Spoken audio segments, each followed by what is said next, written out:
Hola.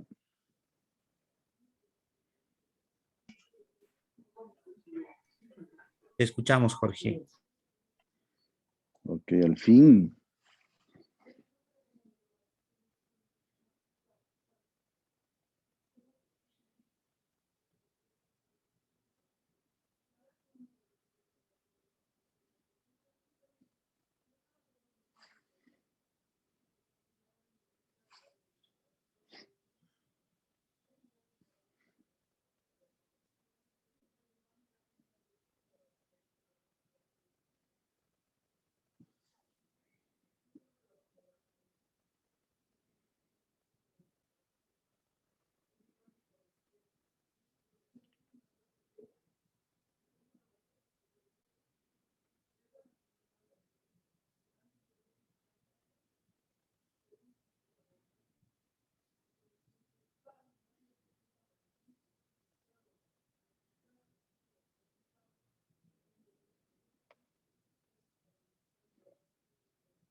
Muy buenas noches.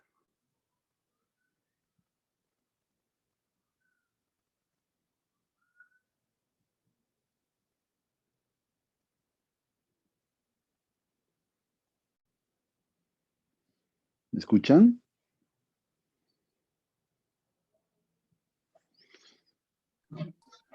Te escuchamos, Jorge. Adelante. Ok. Ok, muy buenas noches. Muchas gracias a todos por la asistencia. Vamos a empezar el módulo 4 de nuestras reuniones de la Sociedad Boliviana de Terapia Intensiva. Agradecemos la organización de Vladimir que ha dado tanto esfuerzo para todo esto. Voy a presentar al doctor Adolfo Cárdenas Aguirre, médico especialista en pediatría y medicina crítica pediátrica del Instituto Nacional de Pediatría en México. Es fundador del Departamento de Medicina Crítica del Hospital Teletón Infantil de Oncología en México y actualmente coordinador de proyectos en el programa de cuidados críticos globales del Departamento de Medicina Pediátrica Global de St. Jude Children's Research Hospital de Memphis, Estados Unidos. Es miembro de la Asociación Mexicana de Terapia Intensiva Pediátrica y Sociedad Internacional de Oncología Pediátrica. Su trabajo se ha enfocado más que todo al cuidado de niños con cáncer en estado crítico, en énfasis con los sistemas de detección de alerta temprana, medicina global y la mejora de calidad. Con todo este currículum, ustedes verán que el tema que nos va a dar realmente es apasionante, la bioética y su impacto en el manejo de pacientes crónicos en cuidados intensivos pediátricos, que es tan importante para nosotros, más que todo para estos niños que son tan vulnerables. Por favor, doctor, lo dejo en la exposición. Muchas gracias, doctor Salazar, por la presentación. Muchas gracias a la Sociedad Boliviana de Terapia Intensiva por la invitación. A Vladimir en particular, un amigo de hace muchos años, el doctor Aguilera, por la oportunidad y a todos los que nos acompañan. Y bueno, vamos a platicar un poquito acerca de esto, ¿no? Consideraciones bioéticas que tienen que ver con los pacientes crónicos de terapia intensiva, algo que todos vemos cada vez más en nuestras UCIs. Perdón. No tengo ningún conflicto de interés que declarar para esta plática.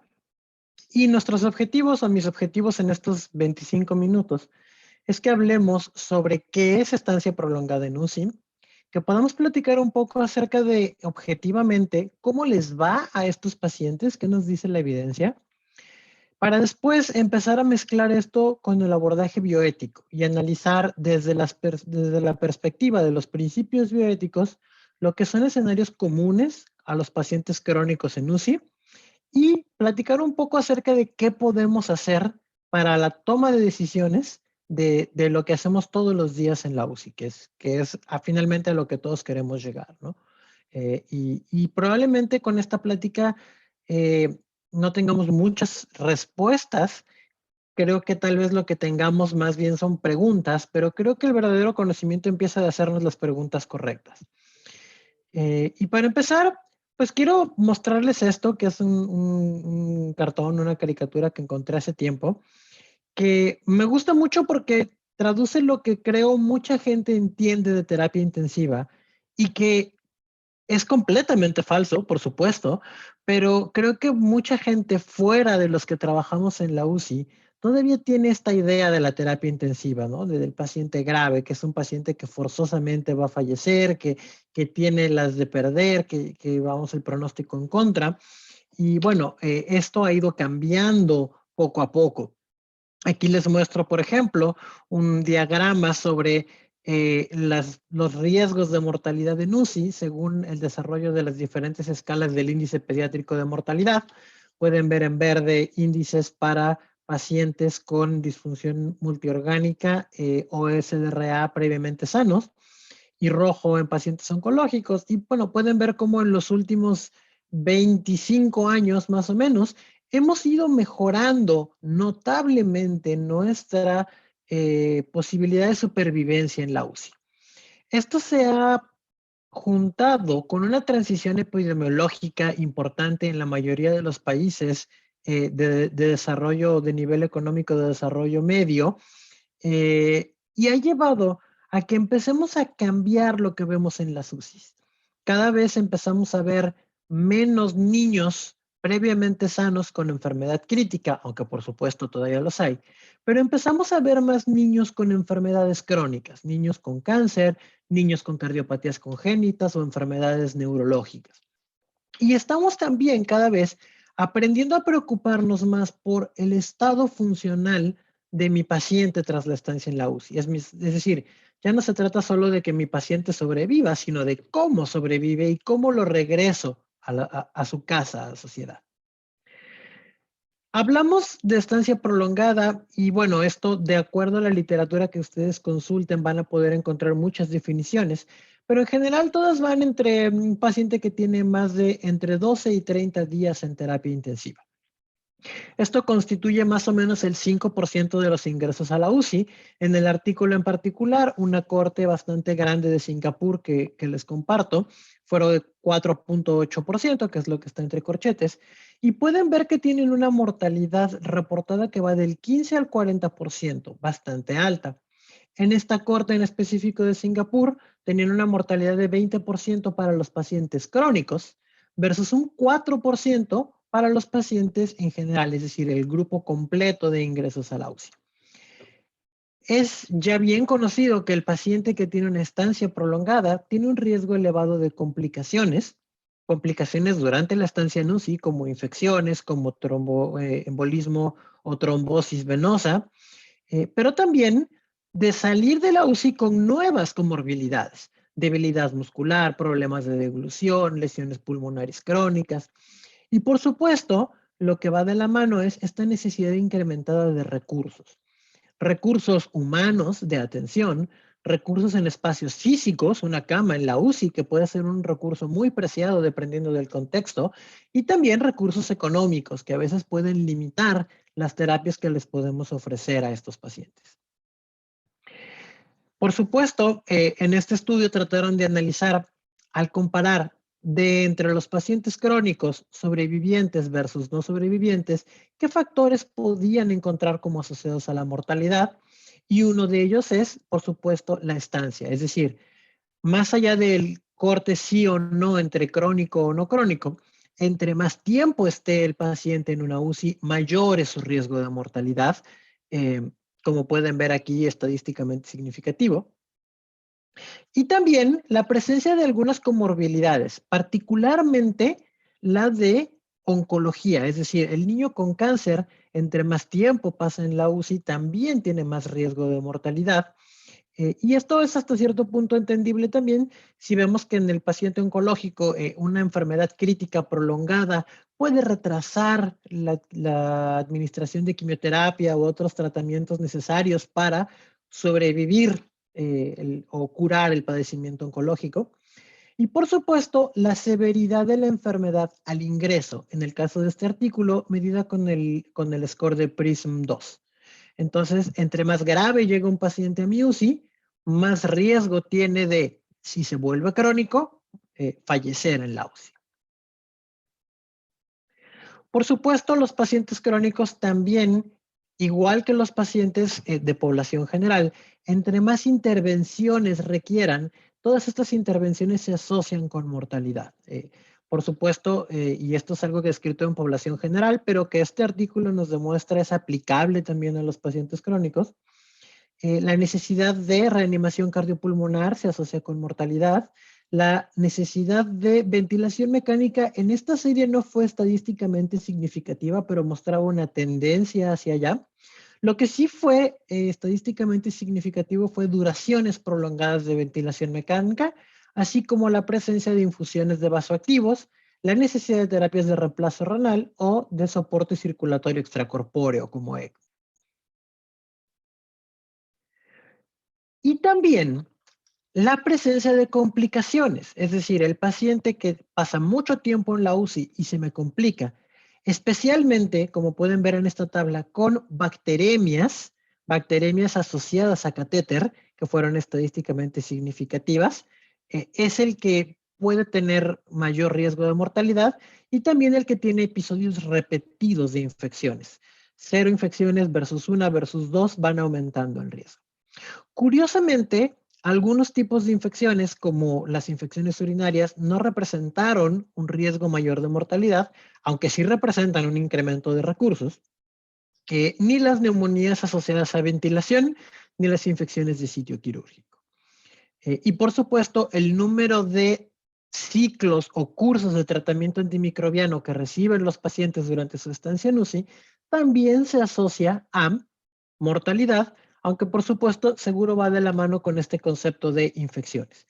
Y todos podemos entender como un niño que pasa 20, 30, 40 días en la UCI invadido con catéter, con tubo endotraqueal, con sonda urinaria, pues tiene más riesgo de estas infecciones, ¿no? Y vemos cómo estos golpes repetidos van mermando la resistencia de nuestros pacientes. Un dato muy interesante que me pareció a mí de este artículo de Singapur es que la mayoría de las muertes en pacientes crónicos fueron precedidas por adecuación del esfuerzo terapéutico. Es decir, de los 48 pacientes que fallecieron en esta serie, 28 tenían una orden de no resucitación y 12 de ellos tenían o tuvieron algún tipo de retiro del soporte vital. Pueden ver cómo esto nos habla de cuando los casos se complican y se prolongan.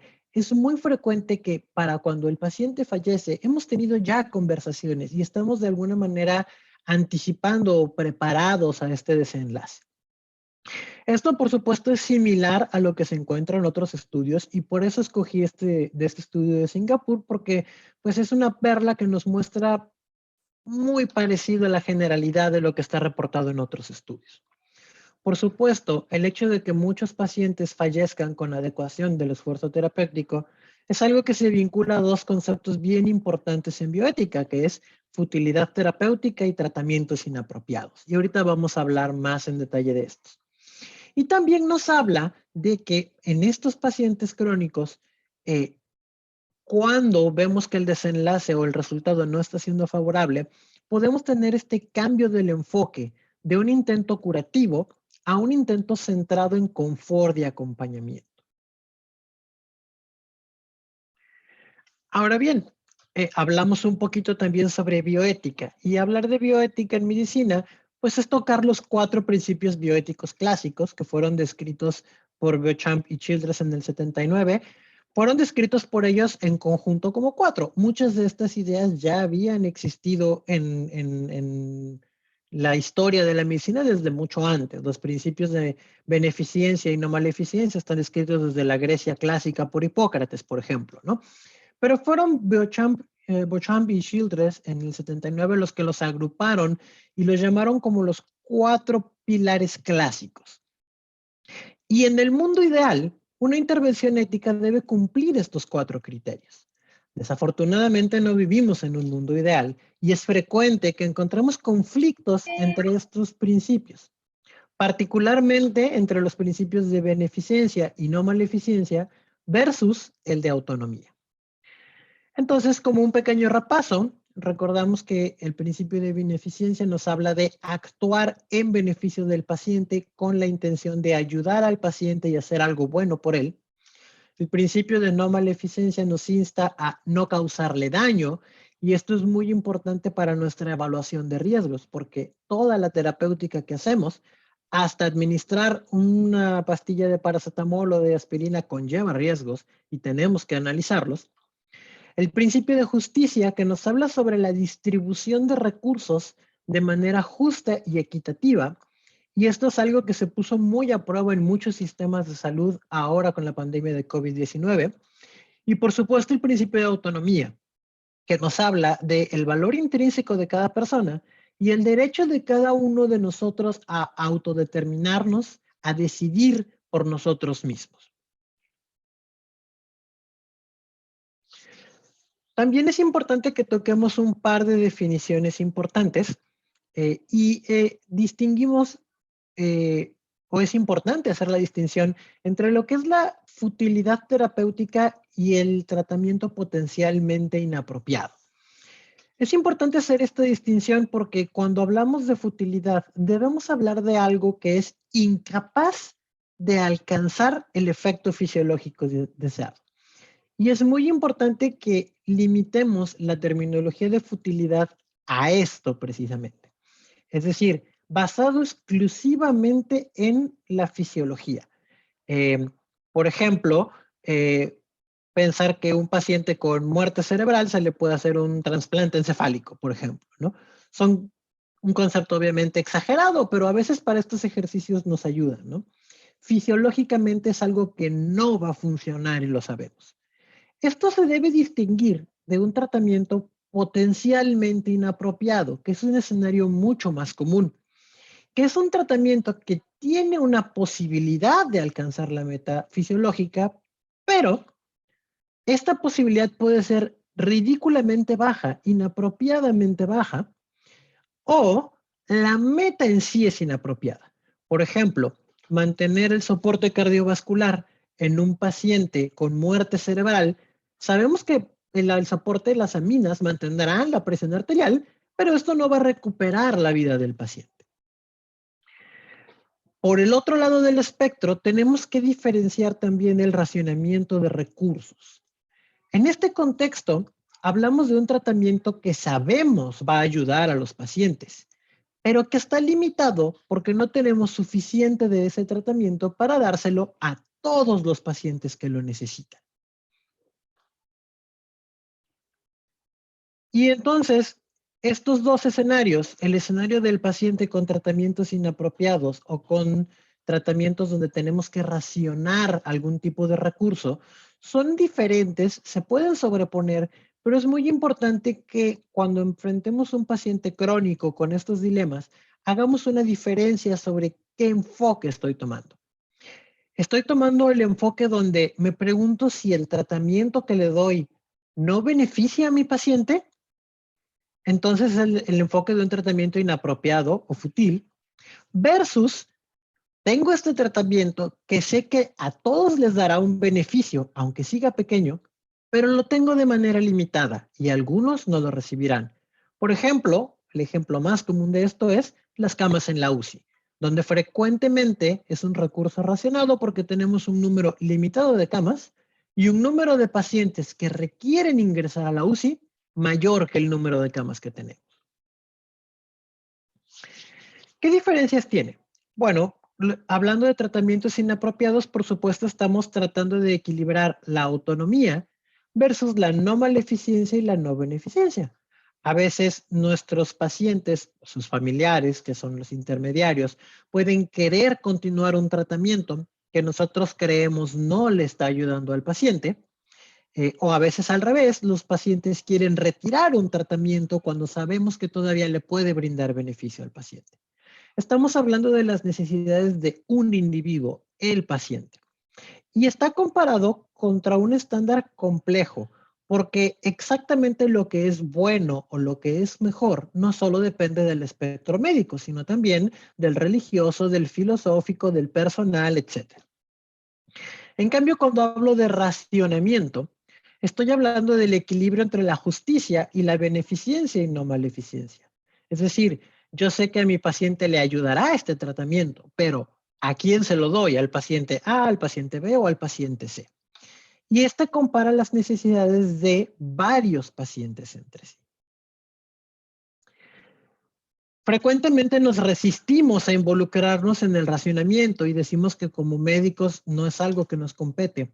Pero desafortunadamente en este mundo, mientras haya recursos limitados, todos tendremos que participar en un racionamiento. Es más, ya lo hacemos. Cuando llegamos a nuestra UCI con 8 o 10 camas y está llena y hay un paciente más grave que los demás, racionamos nuestro tiempo cuando nos enfocamos a ese paciente en vez de enfocarnos en otros que están menos graves. Racionamos el acceso a la UCI en base a camas disponibles y esto lo hacemos. Tenemos una cama, 2 pacientes. ¿A quién elijo? ¿A o B? O cuando tenemos limitaciones en los medicamentos del cuadro básico de nuestra institución y tratamos con lo que tenemos disponible, que podría a lo mejor no ser el tratamiento más eficiente para el paciente. Sin embargo, dado que es el recurso que tenemos disponible, es el que utilizamos. Este es un criterio muy complejo, por supuesto, y que depende de cosas que no solo son la ciencia médica. Pero es muy importante que estemos conscientes de esta situación, porque no afrontar esta necesidad nos lleva a tener criterios inespecíficos.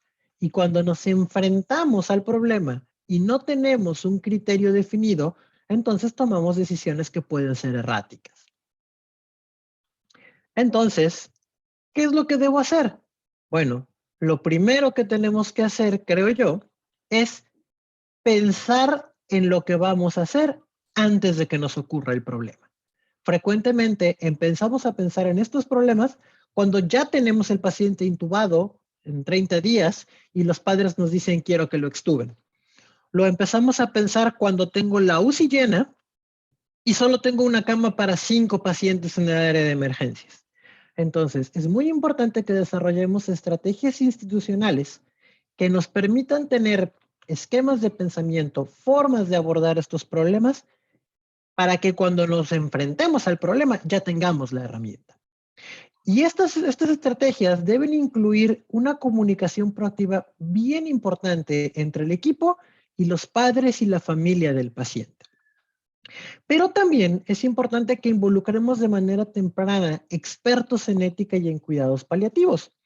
Así como nosotros queremos que nuestros colegas de otras especialidades nos involucren tempranamente cuando los pacientes se deterioran y entran en un estado crítico, nosotros también, cuando vemos a estos pacientes que pintan para prolongarse, que pintan para situaciones complejas, debemos involucrar tempranamente a nuestros compañeros que son expertos en ética, en cuidados paliativos, y tener en mente que la causa más común del conflicto es una comunicación subóptima entre el equipo y los padres.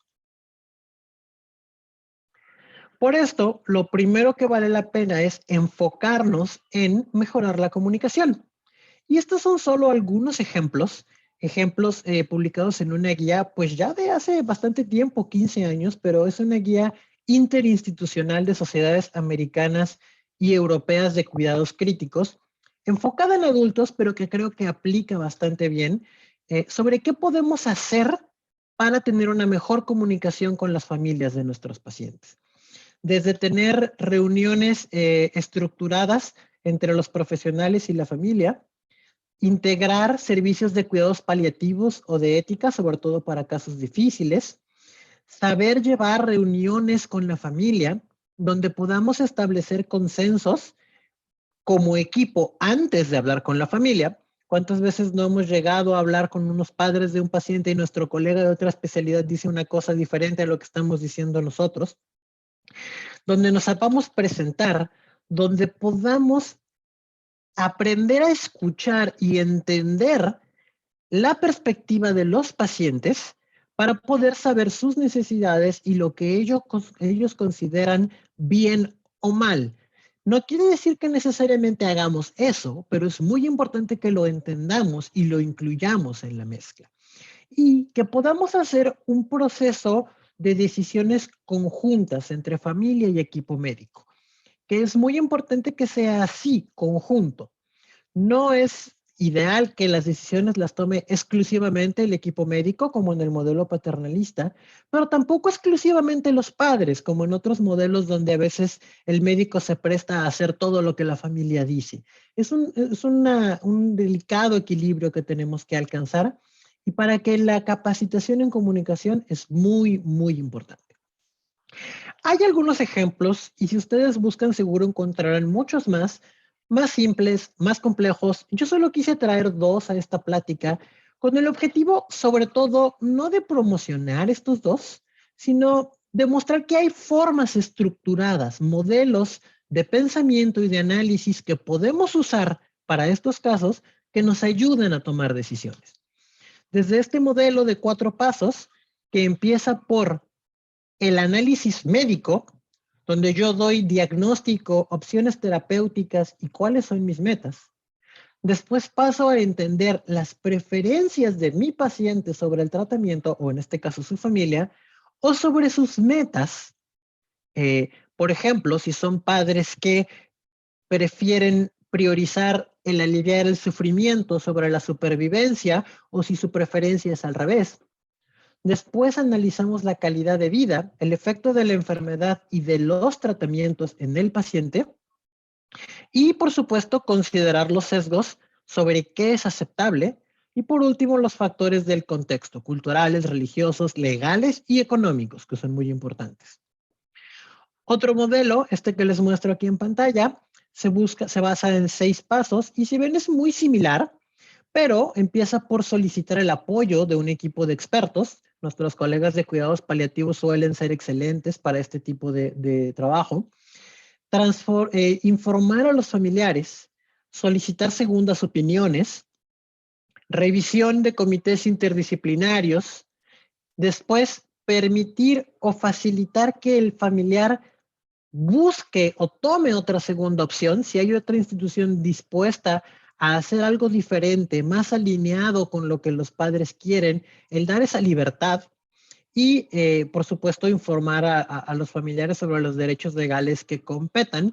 Este último cuadro está muy centrado en las legislaciones estadounidenses, pero dentro de nuestros países sabemos que hay algún margen de las posibilidades que tienen los pacientes. Con esto podemos tener esquemas como este, y otra vez mi idea no es promocionar este como el mejor o el único, es uno, pero que nos puede servir. Si ustedes empiezan, si la preocupación en el contexto de mi paciente es que el tratamiento sea fútil o inapropiado, puedo empezar por preguntarme, ¿mi tratamiento puede fisiológicamente alcanzar las metas? ¿Sí o no? Si no, es un tratamiento fútil.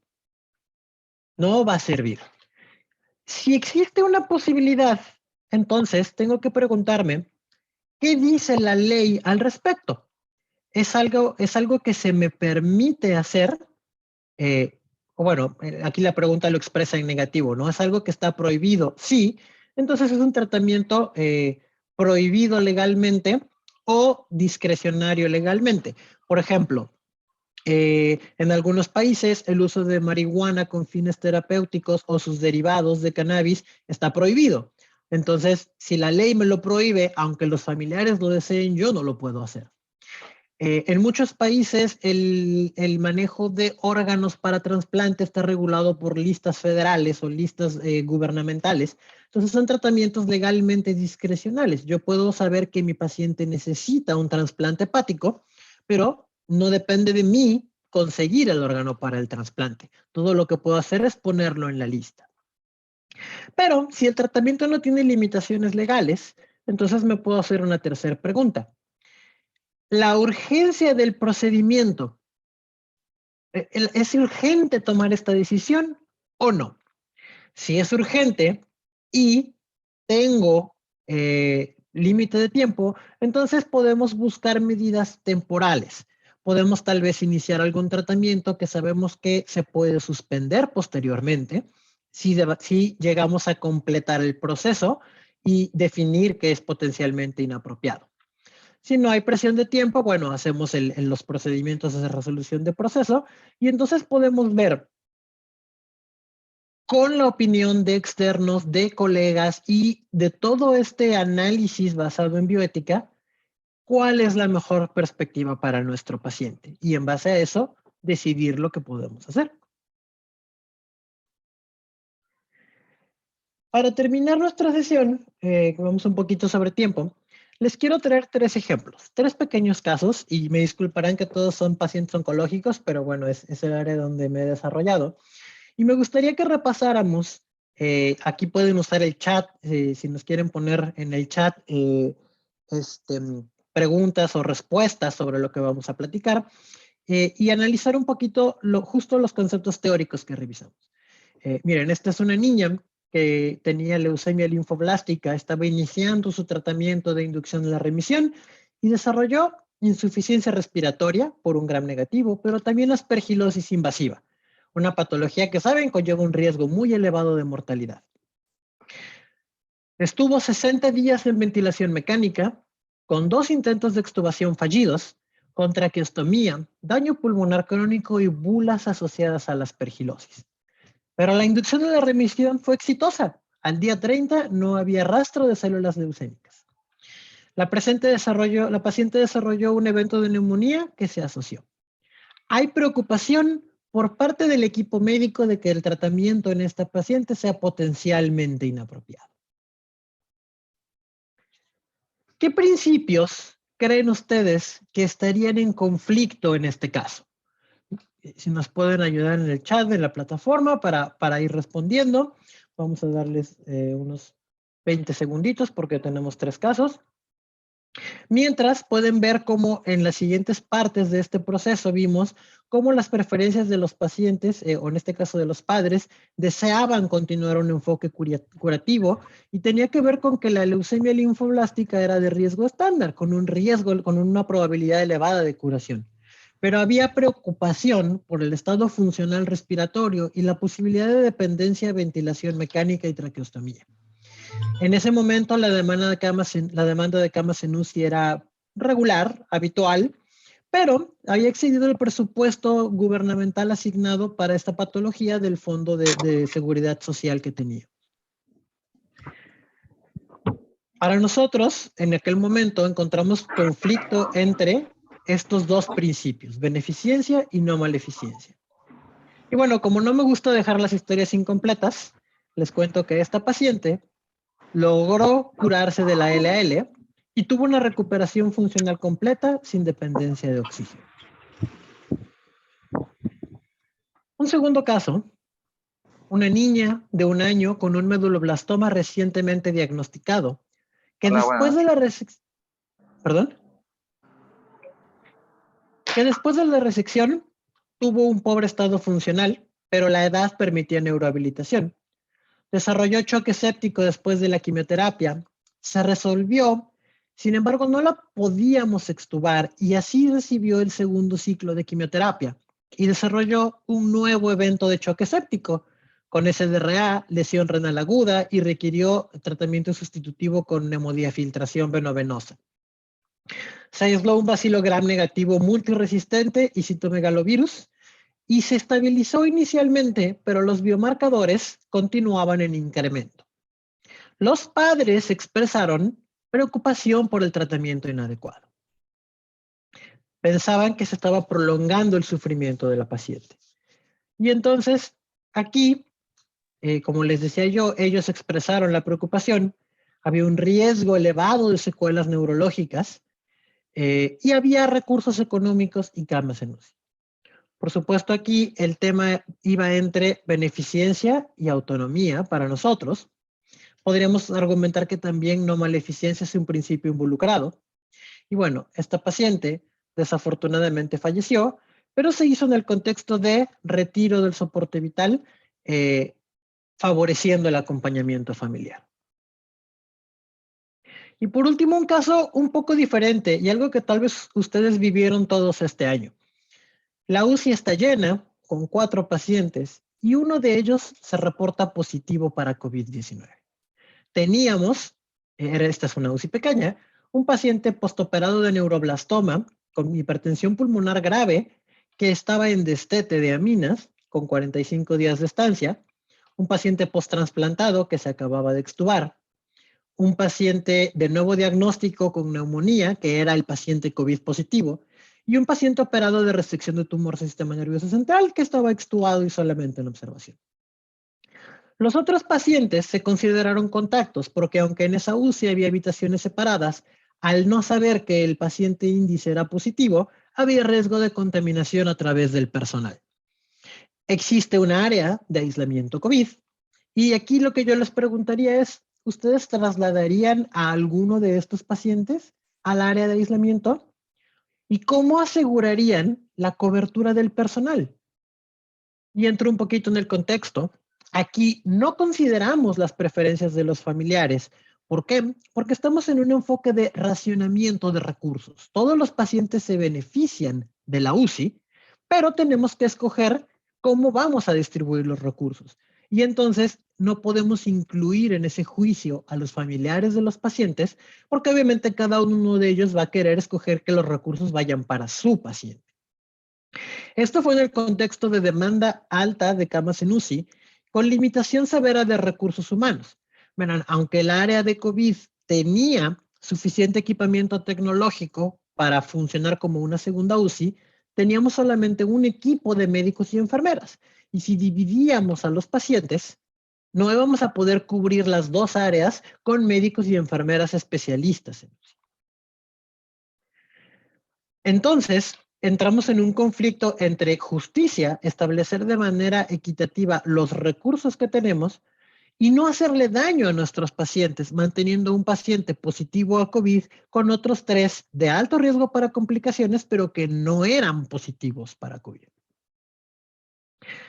Lo que se decidió, y bueno, ustedes podrán tomar consideraciones al respecto, ¿no? Y a lo mejor lo veremos en las preguntas, es trasladamos a todos los pacientes al área de aislamiento COVID y conforme íbamos descartando contagio de los otros pacientes, los regresábamos al área física anterior a cargo de un equipo de pediatría. Es decir, estos pacientes dejaron de contar con un médico especialista en UCI para atenderlos porque se quedó atendiendo al paciente más grave de todos, que era el paciente con neumonía. Para concluir, les dejo estas 3 ideas. Los pacientes con estancia prolongada son una población de riesgo para morir y para complicaciones. Son pacientes vulnerables y tenemos que tenerlos en mente. Su alta necesidad puede condicionar conflictos éticos, sobre todo donde los recursos son limitados.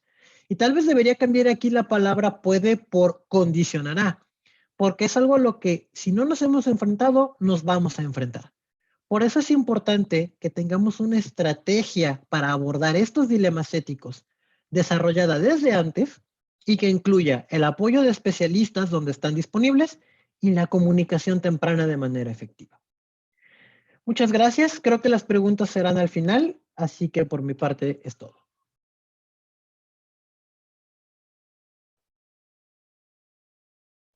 Muchas gracias, doctor, por su brillante exposición. Realmente es un tema complicado que lleva muchas cosas, inclusive que van a ser personales. Pero bueno, ahora vamos a ver las preguntas. Yo creo que van a ser muchas porque es un tema realmente apasionante. Ahora pasamos a presentar al doctor Edwin Cantillo.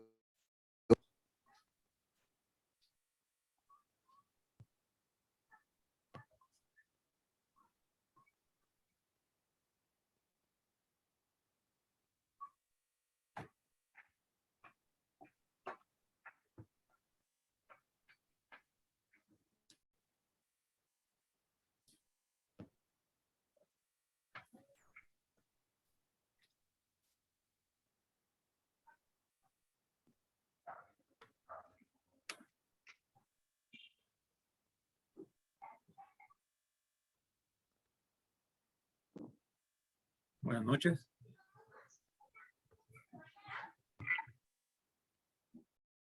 Buenas noches, doctor, lo escuchamos.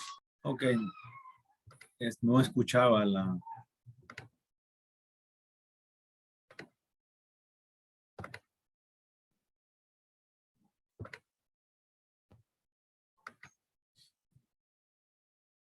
buenas noches, ¿me escuchan bien? Disculpen.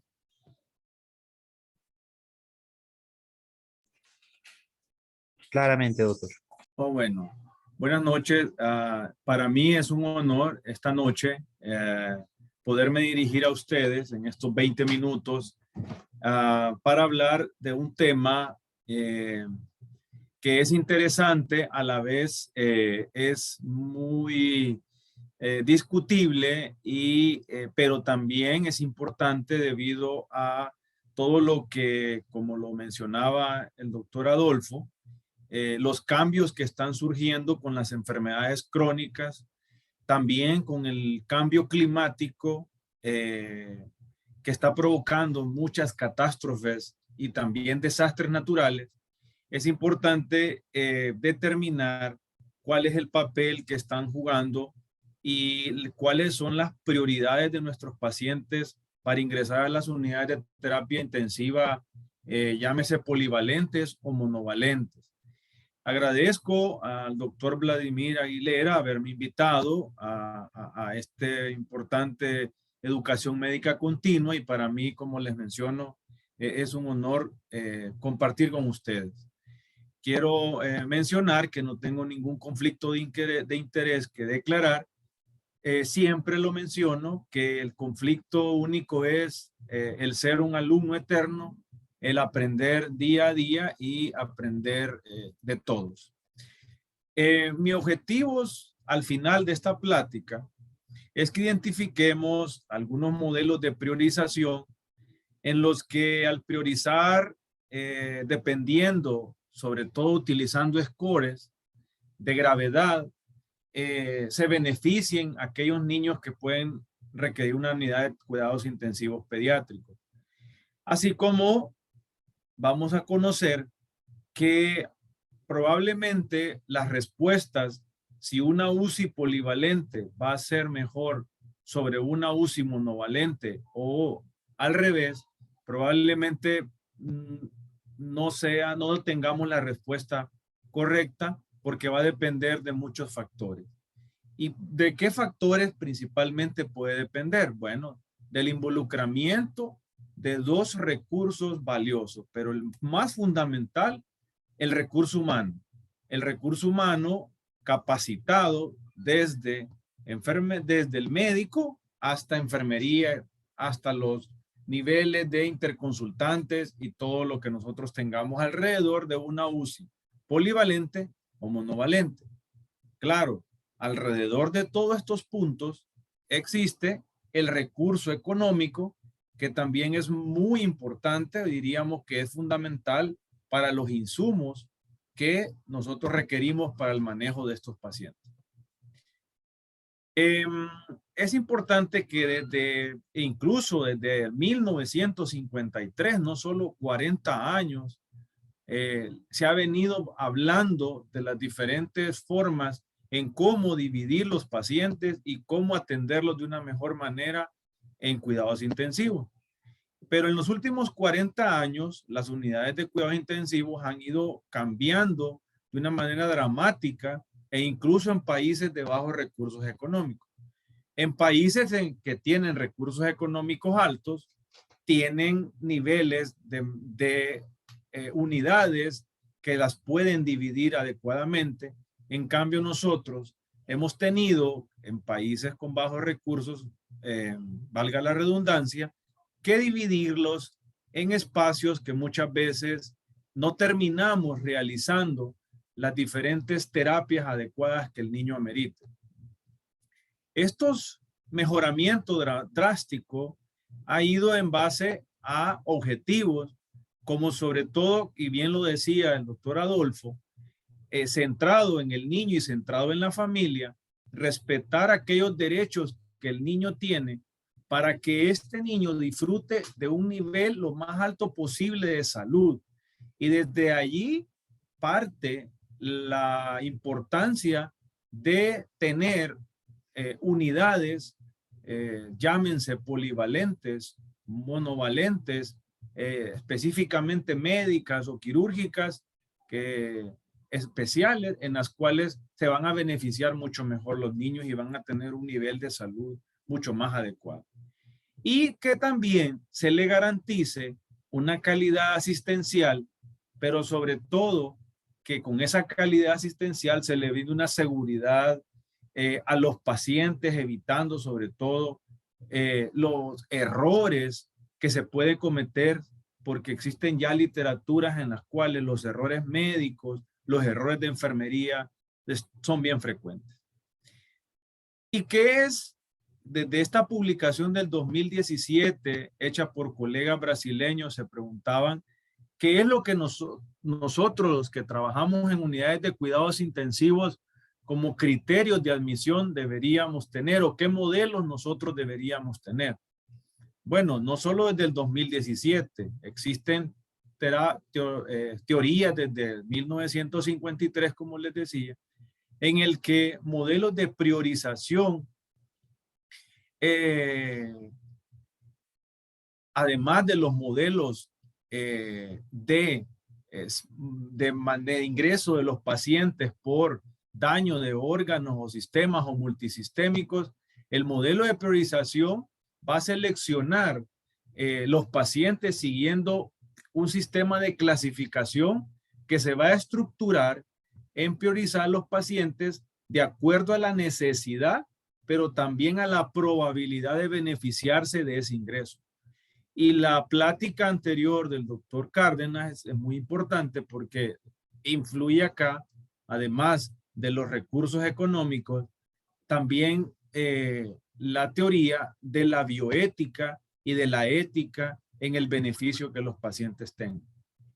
Estos modelos, tanto de priorización como también modelos sistemáticos, modelos de acuerdo a la gravedad, propuestos para clasificar los pacientes, también va a ir en función de las necesidades que tiene el hospital, porque eso tampoco nosotros desde el punto de vista médico planteamos como intensivistas o como jefes de una unidad las necesidades o los criterios en sí, pero también hay que ver desde el punto de vista administrativo las necesidades hospitalarias y los parámetros económicos que pueda tener eso de acuerdo a las enfermedades.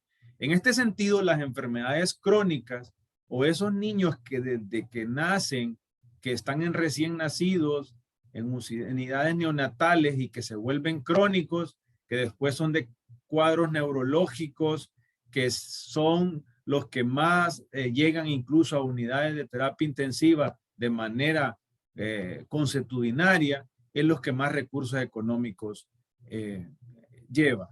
Este enfoque, por lo tanto, a diferencia del enfoque que también nos ha mencionado la guía de la Sociedad Pediátrica de Cuidados Intensivos americana, que lo cataloga de niveles de 1 a 4, en este sentido lo catalogan de 0 a 3, menciona 4 niveles de priorización de la atención en la cual el paciente se puede manejar de acuerdo al criterio de priorización. De 0, manejarlo en una sala, en 1 en el que se maneje también ahí, pero se puede realizar telemetría o videollamadas, pero sí se prioriza en el 2 y en el 3, como en los pacientes que, según la Sociedad Americana, se priorizan en 3 y 4, en unidades intermedias o el paciente 3 a una unidad de cuidados intensivos.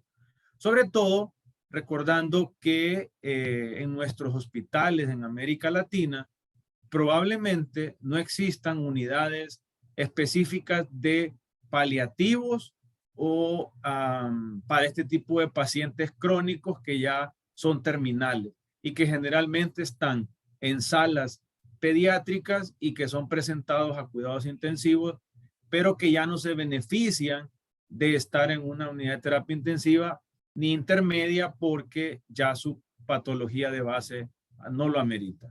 Entonces esto es importante para el seguimiento y las intervenciones que se hagan más adelante.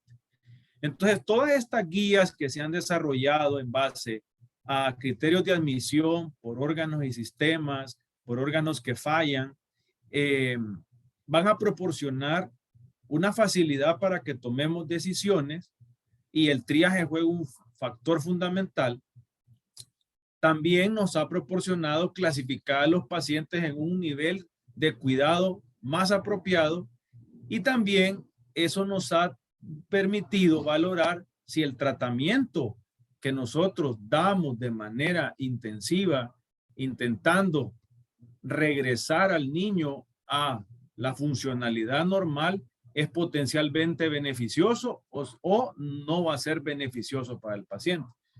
Por lo tanto, es importante este tipo de temas porque vemos cómo nosotros tenemos involucrado el factor ético en nuestra valoración.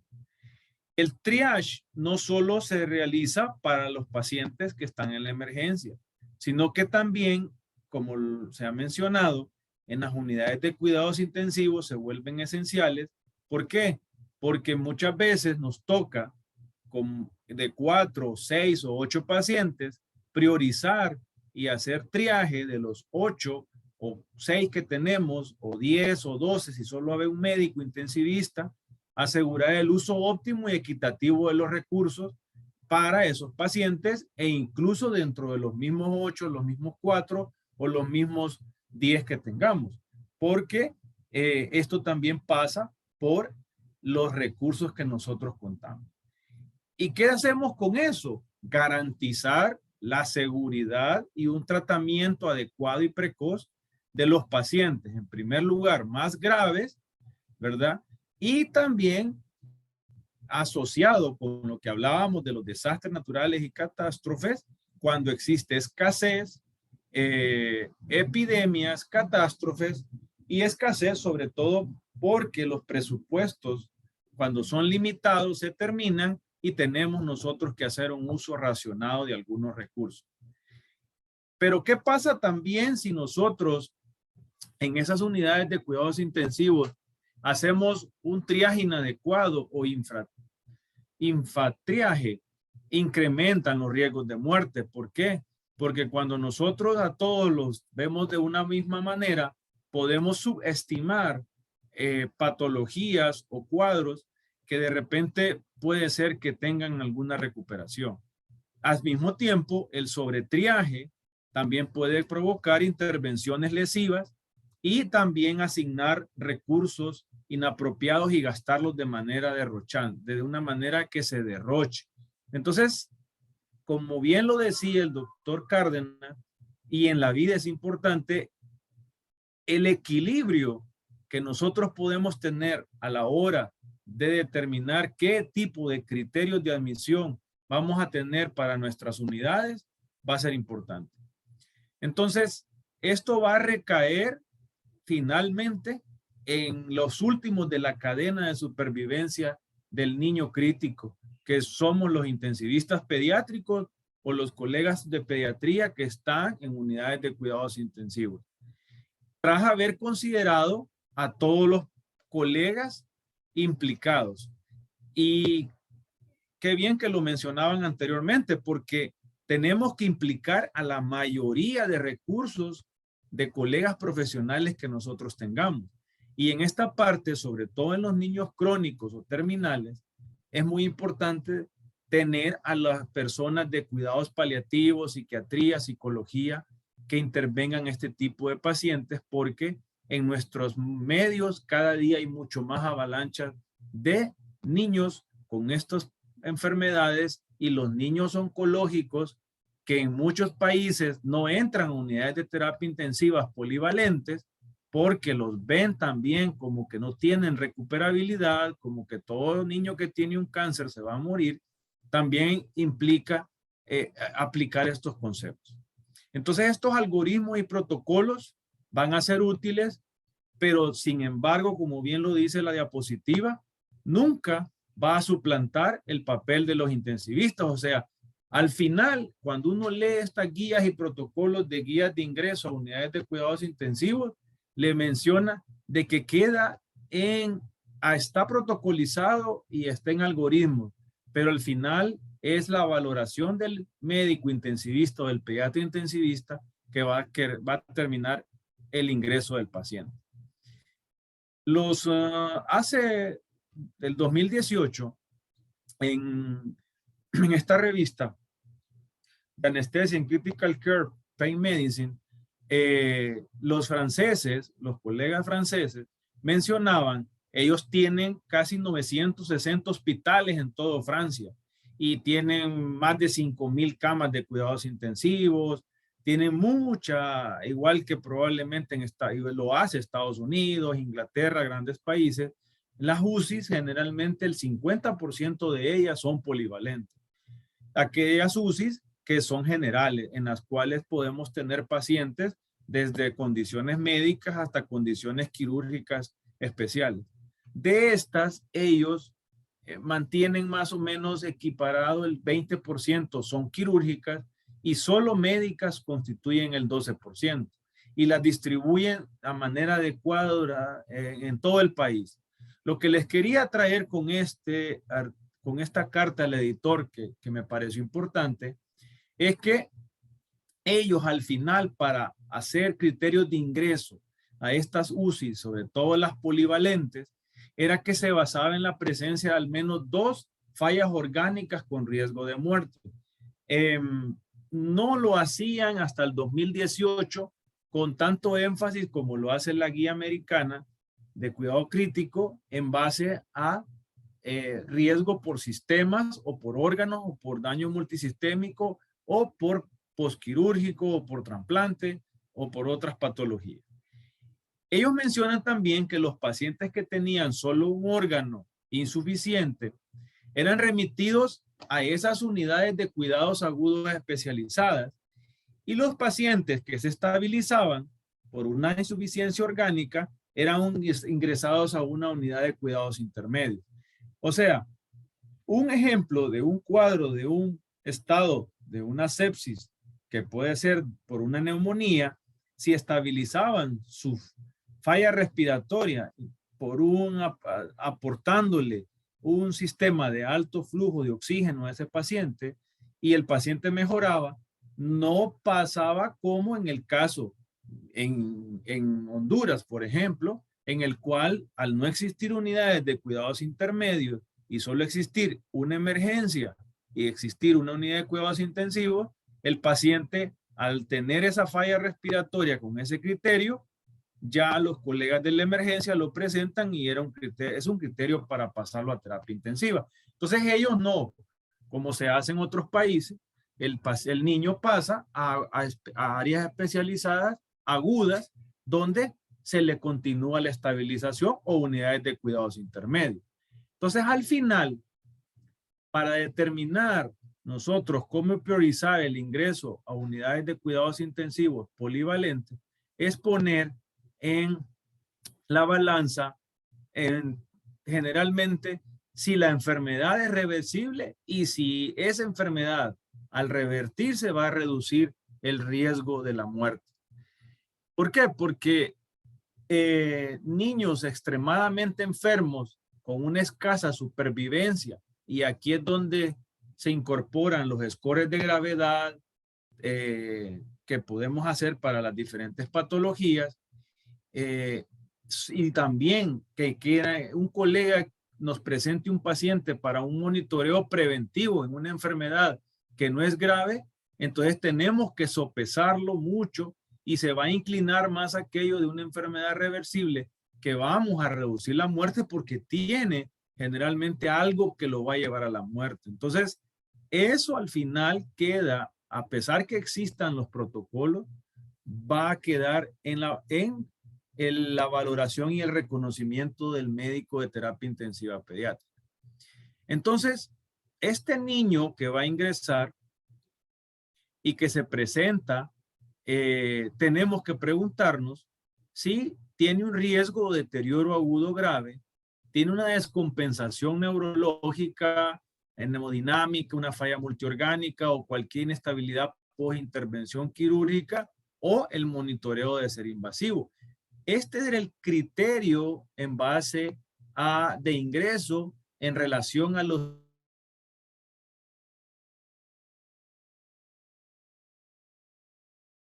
que se utiliza para ingresar pacientes a una unidad de terapia intensiva de manera polivalente. ¿Por qué? Porque también pueden entrar los pacientes que van a entrar post-operados, post-quirúrgicos, quemados o con algún otro tipo de disfunción. Entonces, estas UCIs polivalentes o generales están más dadas por criterios en relación a la afectación multiorgánica o multisistémica, pero también incorpora criterios de ingreso relacionados a la cirugía, a donación o trasplante de órganos, a procedimientos invasivos o a tratamientos especializados. Entonces, las guías actuales de las UCIs polivalentes se dirigen en base a realidades particulares, pero que no son replicables en todos los escenarios. Es importante entonces que nosotros nos sentemos y las administradores también nos sentemos para valorar nuestro escenario y prevenir presuntivamente lo que puede venir, y la pandemia de COVID-19 es uno de los ejemplos mucho más importantes, que nos tocó improvisar mucho y no había espacio suficiente para reconvertir las unidades de cuidados intensivos, tanto de adultos como de niños. Entonces, estas adaptaciones deben ser en base a las necesidades objetivas, basadas en la realidad epidemiológica de nuestras ciudades, de nuestros países, las realidades administrativas, culturales y económicas de cada lugar. Entonces, esto es importante al hablar de las decisiones de ingreso a unidades de terapias intensivas polivalentes, porque nos presentan niños críticos de diferentes patologías. Esta publicación, que ya es bien remota, del año 2007, llama la atención que nos menciona que nosotros, al admitir o dar de alta a un paciente, siempre la decisión va a ser del especialista de cuidados críticos. Y generalmente se basan en la gravedad de la enfermedad, la reserva fisiológica que el niño tiene y la cronicidad que pueda tener. Pero también si se beneficia de la terapéutica y aborda mucho los deseos familiares y del paciente, sobre todo cuando ya es un adolescente. Entonces, como les repetía, esta decisión de admitir y dar alta de un paciente implica mantener un equilibrio entre la necesidad del paciente, pero también de la familia, de la sociedad en general. Entonces, esto va a provocar una variabilidad amplia de prácticas de admisión y alta entre centros de los propios, del mismo país e incluso de diferentes países, donde lo que refleja es, como esto también tiempo es dinero, refleja diferencias de recursos económicos, culturas y creencias, e inclusive de nosotros los médicos. Por lo tanto, los cuidados intensivos se ven afectados tanto por las admisiones como por los egresos, que van a influir en la calidad de los niños. La Sociedad de Cuidados Críticos, en sus publicaciones que ha hecho sobre los criterios de ingreso y alta, sobre prioridades, modelos de gravedad, modelos fisiológicos, ofrece clasificaciones en cuanto a las categorías de caracterizar al paciente, a una de modelo diagnóstico, al modelo de parámetros objetivos basado en la fisiología y las investigaciones, y basado en criterios de descarga vinculados a la estabilidad fisiológica. Entonces, eso permite que, por ejemplo, en el 2021, de acuerdo a la pandemia, los mismos los colegas de la Sociedad de Cuidado Crítico francesa redactaron nuevos algoritmos de priorización para ingreso a los cuidados intensivos, y lo basaron principalmente en lo ético, en el conocimiento del intensivista y las habilidades de la especialidad. Pero también planificaron las estrategias graduadas y alternativas, que también lo hizo la Sociedad Americana, porque tiene cursos de desastre en ingresos diferidos, traslados interhospitalarios, cuando existía saturación de las estructuras sanitarias en los territorios afectados. Y era como también lo hizo China en Wuhan, movilizar todo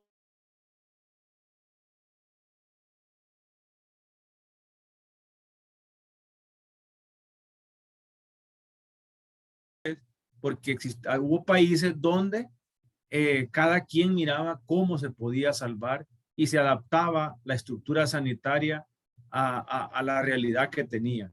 Pero se miró que no fue suficiente y la mortalidad fue mucho mayor.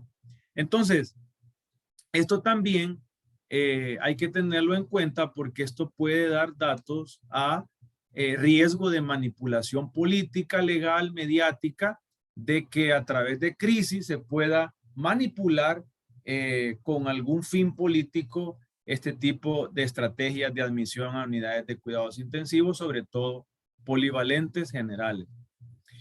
¿Y qué conlleva esto? Que en países de bajos recursos, el costo fijo de atención en las unidades de cuidados intensivos es casi 4 veces mayor a los costos variables.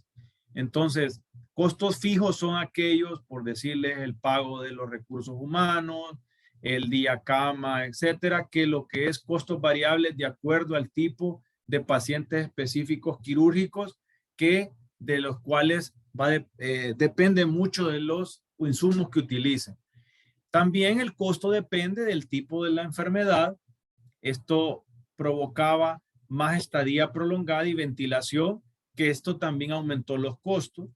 Y cuando los pacientes eran referidos a unidades de cuidados intensivos de nivel terciario, como por ejemplo hospitales universitarios, aunque fueran del sector público, este estudio hecho en la India, eran mucho menos costosos que en los países desarrollados, donde sí tenían todavía mucho más costos. ¿Y qué nos dicen, por ejemplo, las mismas guías de ingreso de los pacientes a cuidados intensivos de la India del 2020? Que me pareció importante esto, que las UCIs más ideales, ya sean de tipo polivalente, eran aquellas que eran deseables de 6 a 12 camas. Ellos hablaban que cuando hicieron estudios en unidades intensivas de más de 12 camas, principalmente que 16 o más camas, ellos tenían mucho más problemas, porque cuando eran 4 camas o menos, corrían el riesgo de ineficacia, y cuando las UCI eran de más de 16 camas, debido a que no se podían manejar por la falta de recursos humanos y no existir división adecuada de los pacientes, pues estos pacientes corrían mucho más riesgo. Entonces ellos concluían que las deseables polivalentes eran unidades que tuvieran de 6 a 12 camas, donde las terapias intensivas pediátricas pudieran tener entre 6 y 8, que sería como un número ideal, donde cada intensivista mirara 4 pacientes. Entonces, ¿pero qué pasa? Que en nuestros países se requieren camas adicionales o unidades separadas en el caso de algunas cirugías cardíacas, trasplantes, etcétera, neurocirugía, y que a veces se adoptan 2 camas más, 1 cama más para los pacientes quirúrgicos o traumatizados o de neurocirugía, y que eso viene en contra de los pacientes, o cuando en la emergencia nosotros hacemos unidades críticas. Lo importante sería más tener una unidad polivalente, pero ir separando unidades, aunque fuesen de 2 o 3 camas, ya con su personal especializado, y que se dediquen equipos de trabajo a la unidad especializada monovalente, quirúrgica o médica, y un equipo en la polivalente en el que exista, porque el cansancio es importante y es mejor tener recursos preparados. Además de esto, los niños que son oncológicos tienen que tener también su unidad como una unidad monovalente. porque en las unidades polivalentes ante la avalancha de pacientes, es muy importante que ellos ya tengan sus propias unidades donde existan equipos de manejo de estos niños.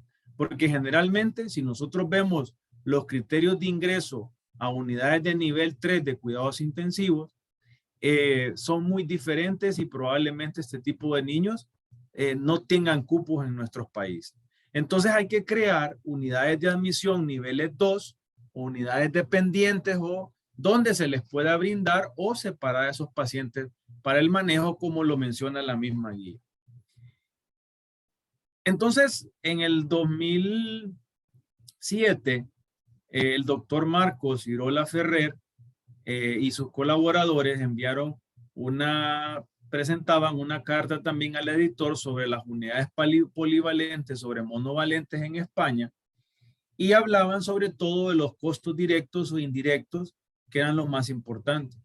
Y ellos mencionaban que los estudios demostraban que el 50 al 80% de los costos en cuidados intensivos eran debidos al personal. Y ahí es donde el recurso humano es lo más caro, que no había diferencias entre las polivalentes y las monovalentes, pero que casi el 80% del costo era en el pago de pacientes, del personal y recurso humano.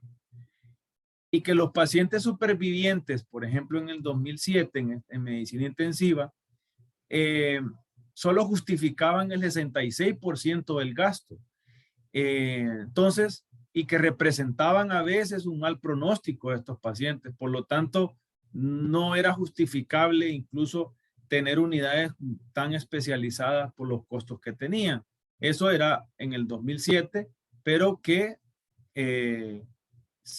desde ahí partió tener estrategias para contener esos costos, como la selección adecuada de pacientes, la regionalización de los hospitales, cuidados especiales para los pacientes que ya estén paliativos o moribundos, y utilizar camas de bajo nivel para monitoreo. O sea, en lo que nació en España, unidades de cuidados intermedios.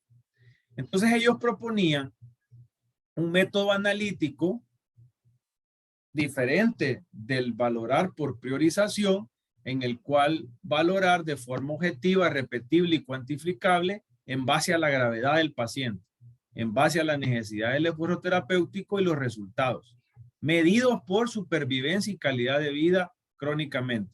Y un método de clasificación que es el que las guías francesas, americanas han hecho en base a diagnóstico, procedimientos quirúrgicos o el estado de salud. Y mencionan que estas soluciones y métodos al final son para mejorar la eficiencia, optimizando el recurso disponible de cada lugar. Entonces, ¿qué es lo que al final ellos se proponían? Dar indicadores de estructura a través de estancias medias en las unidades inferiores a 5 días. Entonces decían, vamos a ver el indicador en base a estancia hospitalaria en la UCI menor a 5 días, y que ese niño que ingrese en tiempo de acceso a la unidad inferior a 2 horas tenían mejor pronóstico, igual que los que salían a los 5 días, porque el que sale después de los 5 días ya generalmente ya tiene un proceso que ya es propio de la UCI, y que su proceso agudo por el cual llegó probablemente ya haya pasado de tiempo, y que más bien estemos realizando algún grado de iatrogenia. Entonces tomaban como un indicador de calidad y la estructura.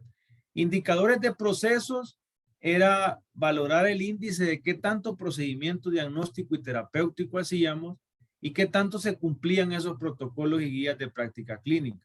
En base a eso también se valoraba el recurso económico que se le daba a los pacientes.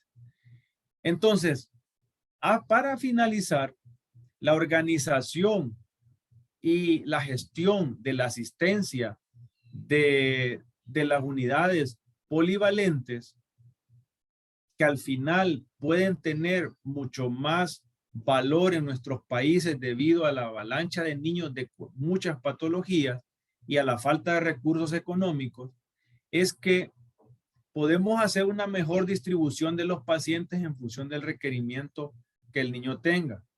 Y así aumentar la eficacia en relación a la supervivencia y los esfuerzos terapéuticos que hagamos. Pero también hay que valorar cada vez que ingresamos un paciente las posibilidades de la alta adecuada e incluso durante el fin de semana ya desde la UCI para evitar sobrecargar salas de hospitalización. Importante que las UCIs, y si es polivalente y podemos realizar UCIs específicas monovalentes, quirúrgicas, médicas, de posoperados, etcétera, los adultos de enfermedades coronarias, es importante evitar el retraso de los ingresos, porque esa demora en las intervenciones o impedir los traslados en las malas comunicaciones hace que por falta de camas exista mayor daño y mayor mortalidad. Entonces, eso nos va a permitir tener mayores camas para enfermos mucho más graves y la posibilidad de tener un personal sanitario que se pueda tener un ritmo asistencial que pueda permitir intercambiar durante los turnos y poder hacer equipos de trabajo que dé asistencia adecuada. Con todo ello, lo que buscamos con unidades así es que disminuyamos el número de reingresos y adecuemos las camas en picos asistenciales, sobre todo cuando existan catástrofes o demasiada afluencia de pacientes. De nuevo, pues agradezco la invitación desde Honduras y si tienen comentarios, preguntas, sé que es un tema a veces tedioso, pero es que es importante la gestión de los recursos en unidades sobre todo polivalentes y que al final tanto las guías, las que tomemos nosotros, lo importante es hacerlo sencillo y lo básico bien hecho y aplicar el protocolo que nosotros tengamos convenido en nuestro hospital y en nuestras unidades. Agradezco la invitación y buenas noches.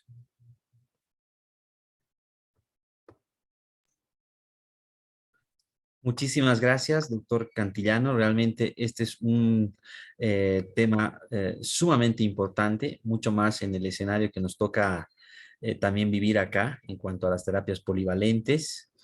Seguramente van a haber preguntas que van a plantearse en el chat. Invitamos a todas las personas que nos siguen a realizar las mismas. Quiero, a nombre del doctor Salazar, una disculpa por una urgencia familiar. Él tuvo que abandonar la sesión, así que yo lo voy a suplir en la moderación. Y a continuación quiero cederle la palabra al doctor Raúl Copana Olmos.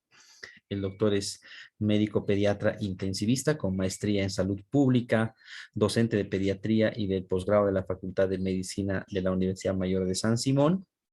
Actualmente trabaja en la terapia intermedia y en la unidad COVID-19 del Hospital del Niño Manuel Asensio Villarruel en la ciudad de Cochabamba, Bolivia, y es miembro del directorio de la Sociedad Boliviana de Terapia Intensiva Pediátrica.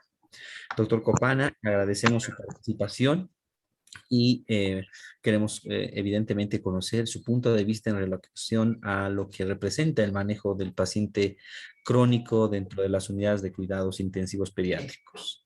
Adelante, doctor. Bueno, doctor Aguilera, y a todos muchas gracias por la invitación. En el Hospital del Niño también estamos a cargo de lo que es la gestión de calidad, haciendo mención de lo que me exponía el doctor que me antecedió. El manejo de los indicadores es definitivamente una de nuestras principales falencias o desafíos. Tenemos bastante demanda de unidades de terapia intensiva polivalentes. En nuestra unidad en particular tenemos 6 cupos para la internación de niños críticamente enfermos, en los cuales se cuenta solamente con la participación o presencia de un terapista, el cual tiene que hacer el manejo de toda la patología que vemos. Nuestro hospital tiene un perfil epidemiológico bastante interesante. Es un hospital prácticamente de trauma. Tenemos como una primera causa de internación las enfermedades producidas por accidentes, como por ejemplo los traumatismos craneoencefálicos, las fracturas. También tenemos una segunda causa de internación y una primera causa de mortalidad en nuestra terapia intensiva, que es las relacionadas a la sepsis y el shock séptico.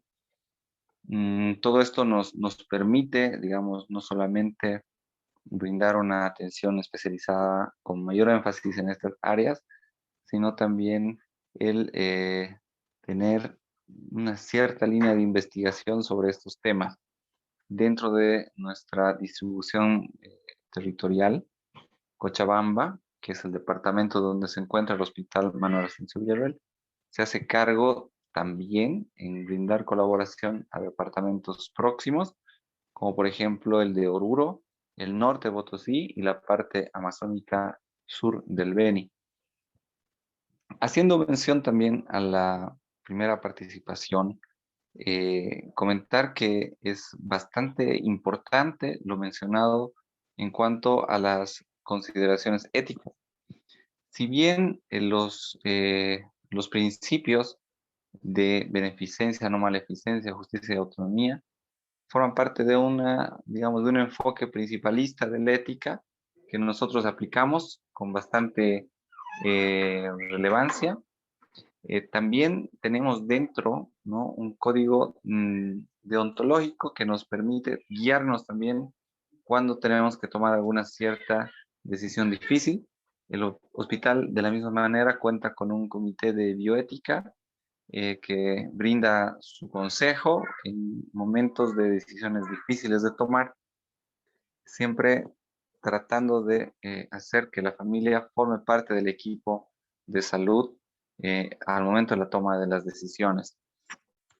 Estos temas que se han abordado hoy son bastante importantes, son áreas que muchas veces las dejamos de lado, pero son de vital importancia que nos paremos un momento a reflexionar en lo que nos han ilustrado nuestros expositores el día de hoy. Creo que esa sería la contribución de parte de nuestra.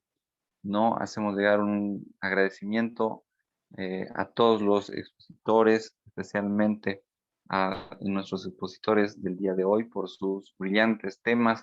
Hemos estado muy atentos a todo lo que iban comentando y hemos sentido bastante, digamos, nos hemos sentido muy identificados con los casos que nos han presentado. Bueno, muchas gracias y estamos atentos igual a contribuir en las preguntas.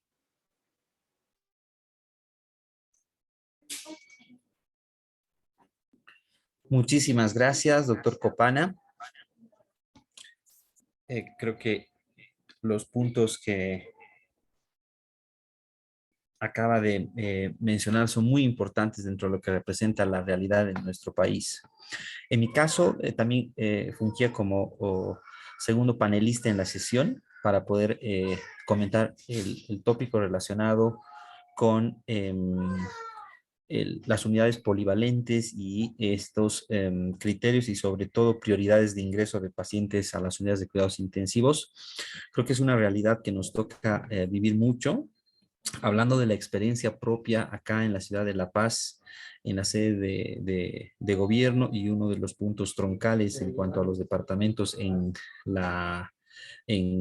Bolivia, la unidad donde nos desempeñamos dentro del sistema público de salud es una unidad polivalente, evidentemente, para el manejo de pacientes quirúrgicos y médicos, aunque en el tiempo hemos percibido la necesidad de establecer estas terapias específicas, como bien comentaba el doctor Cantillano, porque con el paso de los años, los hospitales pediátricos, en este caso el Hospital del Niño donde me desempeño, pues ha incrementado el nivel de complejidad en cuanto a ciertas patologías, específicamente hablando sobre todo de lo que son pacientes oncológicos, pacientes renales, pacientes con otras condiciones de base en cuanto a inmunosupresión y de igual forma pacientes quirúrgicos en el contexto de cardiopatías y pacientes neuroquirúrgicos.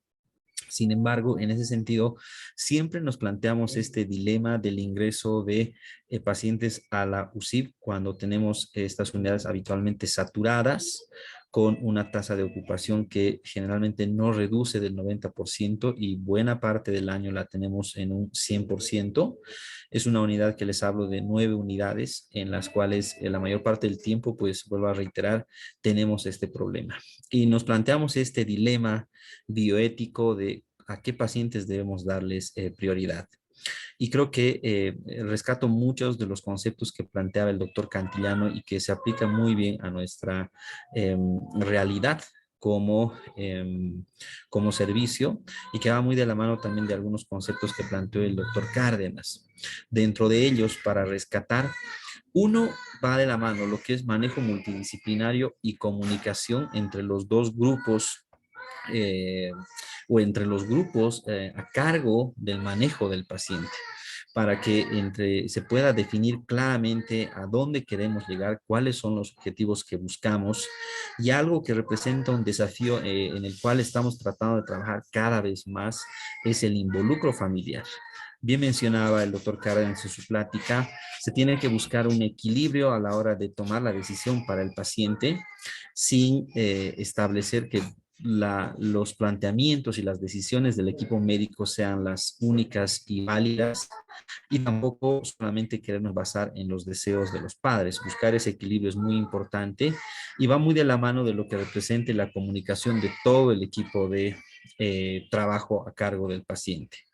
La otra situación que también considero muy importante y la que vamos cambiando nosotros es el hecho de poder hacer un seguimiento mucho más finito, más cercano de los pacientes de alto riesgo.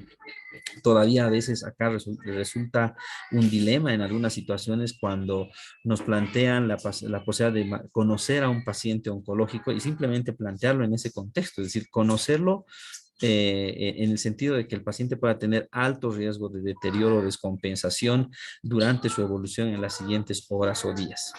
Eso se planteaba hasta hace unos años como una especie de tabú, pero actualmente sabemos que es una realidad que nos toca vivir, el hecho de tenernos que enfrentar a la situación de tratar de prever la atención de ese paciente de la manera más rápida y acertada posible, en el propósito sobre todo de limitar los riesgos y daños.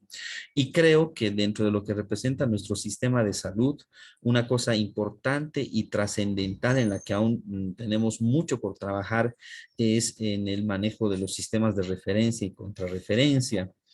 Si bien no hay muchas unidades de cuidados intensivos acá, probablemente hablando de La Paz, tenemos que irnos planteando la posibilidad de que cierto tipo de patologías puedan ser manejadas en aquellas unidades donde no se requiere tal vez del apoyo de otras especialidades, como ocurre en nuestro caso, y entonces esa comunicación entre los sistemas de red de referencia y contrarreferencia y el trabajo en equipo entre las diferentes unidades también se plantea como una situación trascendental a la hora de intentar mejorar nuestros resultados y evidentemente poder plantearnos un mejor uso de nuestros recursos.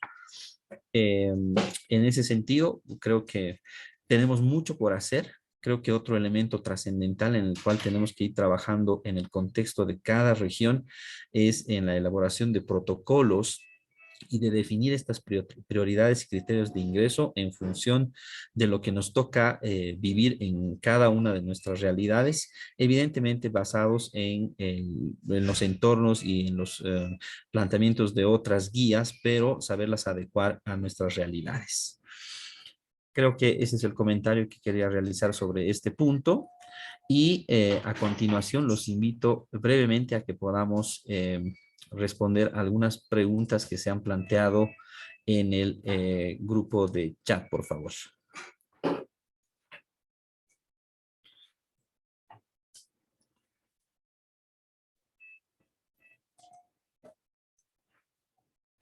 La primera pregunta que se plantea es para el doctor Cárdenas y es la siguiente. ¿cómo podemos definir a un paciente de larga estancia en cuidados intensivos? Adelante, Adolfo. Gracias. Comentábamos por escrito en el chat. Hay muchas definiciones. Empiezan en los 12 días hasta los 30. Personalmente, creo que un buen punto de corte es 21 días, pero esto tiene más que ver con la historia de los sitios donde yo me he desempeñado. Entonces, yo les diría, podemos empezar en un paciente crónico, empezar a pensar en los 12, 14 días. 21 días también es un buen punto de corte. 28, 30, que son las definiciones más externas, ya se me hacen un poquito más prolongadas. Creo que ya todos los pacientes que llegan a esa fecha desde antes tenían esta evolución. Muchísimas gracias. La siguiente pregunta se plantea para los dos expositores en relación a lo que representa el soporte crónico de pacientes de forma domiciliaria y en ese sentido también lo que representa la situación de gastos y costos para el soporte de este tipo de pacientes. ¿Cuál es el apoyo que se tiene a nivel de los gobiernos centrales o qué programas tienen a la hora de brindar apoyo a este tipo de pacientes? Tal vez la experiencia en Estados Unidos actualmente de Adolfo y del doctor Cantillano en Honduras, por favor. Te escuchamos inicialmente, Adolfo. Gracias. Curiosamente tengo un poco más de frecuente de conocimientos de la experiencia en México, pero bueno, en Estados Unidos el sistema es muy diferente, es manejado particularmente por entidades privadas. No existe como tal un servicio de salud dependiente del gobierno. Lo que hay es un servicio de aseguradoras manejado por gobierno que apoya a algunas personas, pero las entidades, los hospitales son entidades clínicas privadas y todo se enfoca a tratar de conseguir que las personas de menos recursos tengan acceso a alguna póliza de seguros. En México hay un programa federal central que actualmente con nuevas reformas se está viendo en peligro, donde se asignan montos federales para la atención de acuerdo a patología. Sin embargo, hasta ahorita esto no se ha relacionado directamente con pacientes en estado crítico. Es decir, se dan montos para pacientes con cáncer, que obviamente si este paciente tiene una enfermedad en estado crítico le ayuda. Hay montos para pacientes cardiópatas con cardiopatía congénita, que también requieren estar en la UCI, pero no hay un apoyo propiamente para la enfermedad crítica. Y creo que en muchos planes de salud pública a nivel nacional en varios países, hace falta voltear a ver a la medicina crítica pediátrica como un área de especialidad que requiere el apoyo gubernamental. Perfecto, Adolfo, muchas gracias. Doctor Cantillano, lo escuchamos. Sí, muchas gracias. Una muy buena pregunta porque es una de las situaciones que tienen que mejorar América Latina. Principalmente Honduras tiene 3 sistemas de salud que diríamos que son prácticamente, no se completan los 3, o sea, es un sistema de salud pública manejado por el gobierno, hay un sistema de seguridad social y un sistema privado. El que mejor funciona es el sistema de seguridad social, donde niño crónico o incluso niños que de repente nosotros con enfermedades neuromusculares que tienen algún grado de dependencia ventilatoria o algunas enfermedades broncodisplásicas o cardiopatías que dependen de oxígeno, sí, por ejemplo, la seguridad social les aporta medios como ser el aspirador, porque tiene traqueostomía, oxigenoterapia, les da su oxígeno, que les recambia sus medicamentos, pero no les da el recurso humano que les maneje el niño, el paciente. Lo hace generalmente la familia. Entonces lo que nosotros hacemos es, porque trabajo para la seguridad social, es entrenar mucho a las madres o a los familiares en el manejo de estos pacientes. y llegan a un área que le llaman hospital de día, donde van a rehabilitación y donde les dan seguimiento. A nivel estatal y del gobierno, los pacientes que van a los hospitales públicos no tienen ningún apoyo. Entonces, es una carga porque permanecen viviendo en los hospitales de manera crónica. Niños que viven 2, 3, 4, 5 años de su vida en un hospital, o mueren ahí o los familiares optan por llevarlos y morir en sus casas. Esa es la realidad de un sistema que no apoya a los niños y que el intensivista pediatra y pediatra en general está muy abandonado.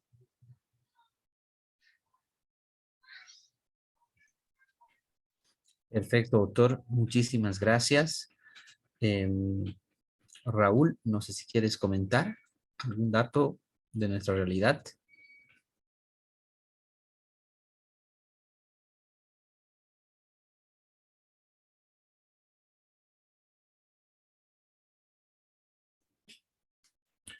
Bueno, más o menos una vivencia muy particular la que nos toca vivir, como la que comenta el doctor Cantillano. Aproximadamente en nuestro país el 75% de la población tiene acceso al sistema público de salud. Estamos dentro de un proceso de sistema universal de salud que, como en muchas partes, pues ha tenido muchos desfases aún a la hora de la planificación en cuanto a lo que representa la inversión y costos, y en relación a un paciente crónico, en estos momentos el apoyo de gobierno central para plantearse la posibilidad del manejo de estos pacientes en domicilio es muy difícil, ¿no? Y un paciente de estas características, no solo por lo que represente el gasto y la inversión, sino aparte está el desafío del manejo cultural. Muchas veces el nivel sociocultural de la población que accede a un sistema público de salud, muchas veces esa familia es muy difícil que pueda asumir el reto, el desafío de manejar al paciente en su domicilio, ¿no? Y en ese sentido, tal vez hay algunas experiencias, pero muy aisladas con la seguridad social, donde se plantea esta opción de intervención y manejo domiciliario, pero pues estamos hablando de situaciones excepcionales donde creo que mucho parte de la iniciativa familiar más que de una situación de decisión o toma médica. Planteando algunas otras preguntas que van de la mano, tal vez que no son muy aplicables en este momento a Bolivia, pero que ojalá a futuro sí las podamos plantear, tal vez en la experiencia que les ha tocado vivir a nuestros expositores. La doctora Tita Fernández desde Santa Cruz nos comenta cuáles serían las consideraciones a la alta médica de un paciente de terapia intensiva o terapia intermedia a su domicilio en relación a pacientes crónicos, y cuáles serían las sugerencias para la metodología para el seguimiento de estos pacientes. Los escucho, por favor. No sé, comenzamos con el doctor Cantillano. Sí, bueno, a la doctora Tita, muchas gracias por la pregunta. Interesante porque en patologías o enfermedades agudas que el niño, la recuperabilidad es inmediata, hablando de inmediato, 48 a 72 horas, cumple su tratamiento antibiótico, actualmente acortando terapias a 5 o 7 días de antibióticos, por ejemplo, en el caso de un proceso infeccioso. Nos permite dar altas de la misma unidad. Pacientes con dengue que han ingresado, dados de alta, va a depender de la patología. Y la metodología es, generalmente nosotros hemos protocolizado darle el alta, citarlo a las 48 horas en la unidad, y empezamos a realizar una serie de consulta externa propia de la UCI. Van a probablemente a verlo como que nosotros ya vamos hacia a mayor edad, aunque me considero todavía no tan mayor, pero sin embargo, viendo el futuro en el que ya no vamos a tener las habilidades como intensivista, porque acá en Honduras o en América Latina, pues como lo sabrá Adolfo allá en México, pues nos toca hacer muchos procedimientos, intubaciones, no tenemos tanta especialización como en Estados Unidos, donde enfermería hace mucho de eso. Entonces, hemos ido pactando hacer una consulta externa donde nosotros podamos ver 2 niños diarios o 1, dependiendo cuando hemos terminado el pase de visita de los niños crónicos que nosotros hemos ido dando de alta. Tal vez a veces habrá muchos niños, a veces hay menos, pero el que le damos inmediatamente una alta aguda, lo citamos en 48 horas nosotros con el intensivista que esté, si está de turno el sábado o el domingo, para valorarlo y que tengamos todavía una certeza de que ese niño está bien.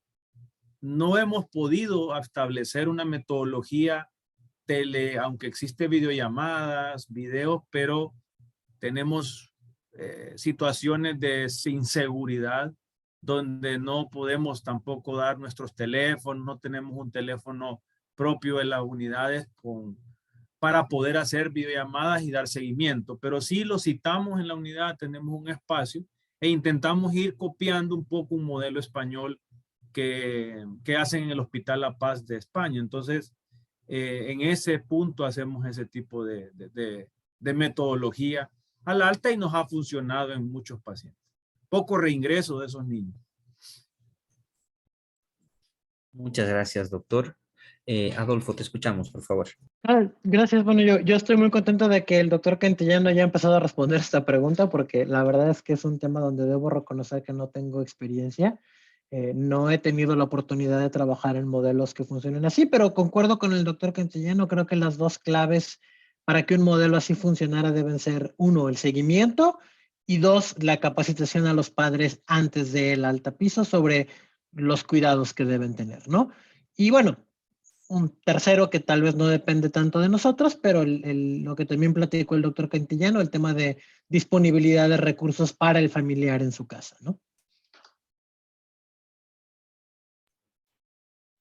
Perfecto, muchas gracias por la respuesta.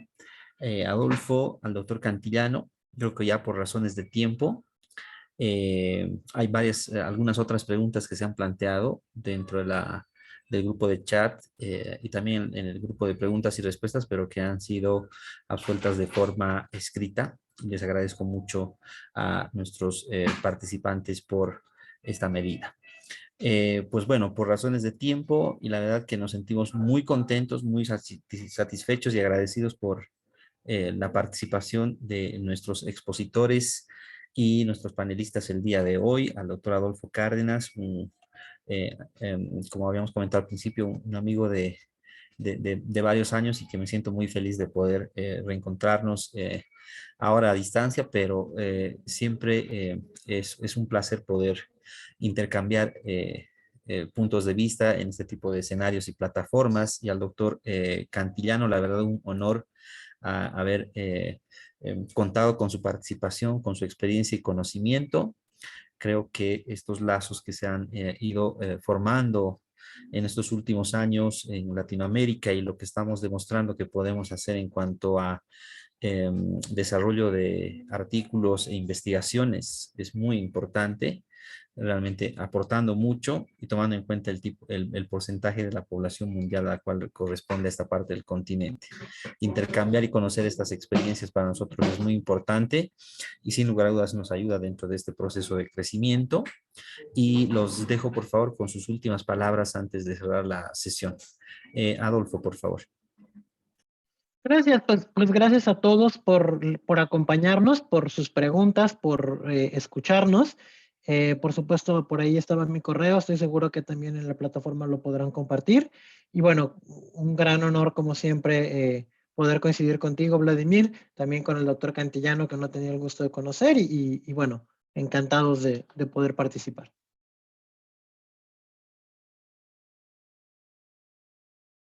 Para mí, pues, ya que para mí un honor de verdad estar hoy como panelistas con el doctor Cárdenas. Y Vladimir, agradezco su invitación, igual a todos los casi 90 participantes que estuvieron conectados hoy en la noche. Agradezco a la sociedad haberme invitado. Y bueno, pues, soy conocedor y estoy seguro que en la colaboración hay mucho éxito. Creo que, como lo dice un buen amigo uruguayo, juntos somos mejores que uno solo. Así que sigamos colaborando qué bueno hacer nuevos amigos y estoy siempre a la orden en lo que yo pueda ayudarles allá en Bolivia o en otro país. Muchas gracias por la invitación.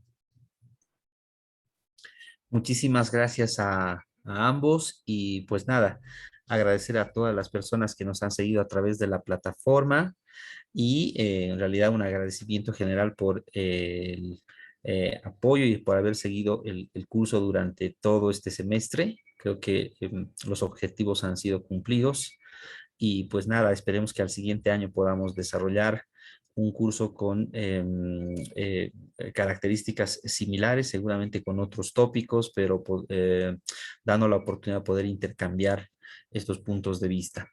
En nombre de la Sociedad Boliviana de Terapia Intensiva Pediátrica, agradecido con nuestros expositores del día de hoy y con todo nuestro auditorio que nos ha seguido a lo largo de estos meses durante todas estas sesiones. Y pues nada, internamente nos vamos a ir comunicando para todo lo que representa el sistema de organización y entrega de los diferentes certificados. Y ojalá que todo lo que se ha logrado plasmar durante estos meses con los diferentes tópicos y temáticas nos permitan un crecimiento lo más unísono posible en el propósito de mejorar nuestro sistema de calidad de atención en el paciente pediátrico y ojalá en general dentro de nuestro sistema de salud.